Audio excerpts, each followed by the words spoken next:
Indeks pembangunan manusia IPM Aceh mencapai 72,18 pada 2021. Angka ini naik 0,26% dibandingkan capaian tahun sebelumnya. Berikut informasinya. Jadi IPM 2021 tersebut 72,18 dan meningkat 0,26% dari tahun 2020. Demikian rilis yang dikeluarkan BPS Aceh pada awal Desember lalu di Banda Aceh. Disebutkan umur harapan hidup seorang bayi yang lahir pada 2021 bisa sampai 69,96 tahun. Umur hidup seseorang itu naik dari 2010 selama 69,8 tahun.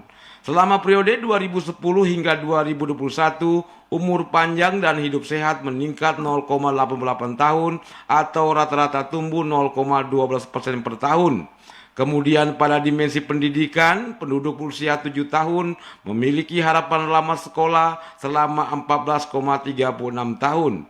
Sementara pengeluaran per kapita per tahun yang disesuaikan sebesar 9,57 juta rupiah. Angka ini meningkat 0,84% atau sebesar Rp80.000 dibandingkan tahun sebelumnya. Kondisi ini menunjukkan pengeluaran real membaik setelah mengalami perlambatan pada tahun 2020 karena pandemi COVID-19. Pada tahun 2021 pencapaian IPM bervariasi di tingkat kabupaten kota. Banda Aceh tercatat IPM tertinggi yakni 85,71 dan kabupaten kota lainnya di Aceh berkisar antara 65,27. Tim redaksi TVRI Aceh melaporkan.